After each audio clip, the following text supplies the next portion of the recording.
Hello everyone, good morning সবাইকে। তো সকাল সকাল আজকে উঠেই পড়লাম। আমি এমনিতে দেরি করে উঠি, আজকে একটু সকালবেলায় উঠে পড়লাম। তো উঠে দরজাটা খুলে দেখি অনেক রৌদ্র দিয়েছে, একদম বাঘের মতো করছে রৌদ্রটা। তো কি আর করা যাবে, উঠতে তো হবেই। তো তারপর আমি ঘরটা ঝাড়ু দিয়ে নিলাম, তারপরে এখন বাইরেটাও ঝাড়ু দিয়ে নেব, তারপর চলে যাব ব্রাশ করতে। তো আমি রাতেই সব বাসন টাসন ধুয়ে রেখে দিই যাতে করে সকালে আমার সুবিধা হয়। তো আমাদের বাড়িতে তো অনেকগুলো লোক, সকালবেলা কলের পারে না জায়গা পাওয়া যায় না, তার জন্য আমি রাত্রেই সব কিছু করে রাখি। তো এখানে আমি দাঁড়িয়ে ব্রাশ করছিলাম, ওদিকে আমার বর্মশায় উঠে গেছে। তো বর্মশায় এখন ব্রাশ করবে। আর ওই যে দেখতে পাচ্ছ, ওটা হলো আমার ছোট দেওরের ছেলে।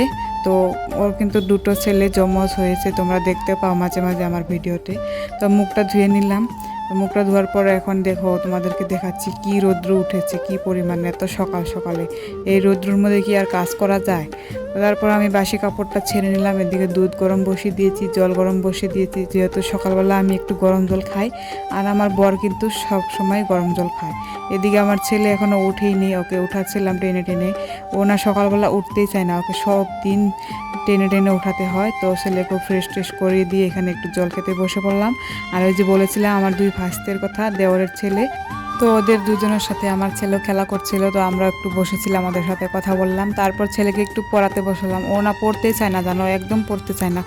কতবার করে বলি, কিন্তু ও একটা না একটা বাহানা বের করে। তারপর ওকে পড়াতে বসিয়ে এদিকে আবার আমি একটু সিদ্ধ ভাত বসিয়ে দিলাম, আলু সিদ্ধ, পেঁপে সিদ্ধ। আজকে সকালে আর কিছু রান্না করব না। ওর বাবা চা খায় না, তার জন্য ভাতটা বসানো হয়েছে, না হলে এখন আর রান্না করতাম না, একবারে দুপুরবেলায় রান্না করতাম। তো আমার ভাতটা ওদিকে বসানো রয়েছে, চাটাও হয়ে গেছে। এখন আমি চা খেয়ে নেবো, ছেলে আর মা মিলে। তো দুজনে চা খেতে বসে পড়লাম। এদিকে ছেলেকে পড়াতে বসেছিলাম, তো আমার চা বানানো দেখে কিন্তু ও উঠে আসলো। তো আমরা দুজনে মিলে বসে পড়লাম চা খেতে। তো তোমাদের আমার ভিডিওগুলো কেমন লাগে অবশ্যই কমেন্ট করে জানিও। আর যারা যারা এখনও আমাকে ফলো করো নাই, বা যারা ইউটিউবে দেখছো এখনও সাবস্ক্রাইব করো নাই, আমাকে সাবস্ক্রাইব আর ফলো করে পাশে থেকে নতুন নতুন ভিডিও পাওয়ার জন্য অল নোটিফিকেশনটা অন করে দিও।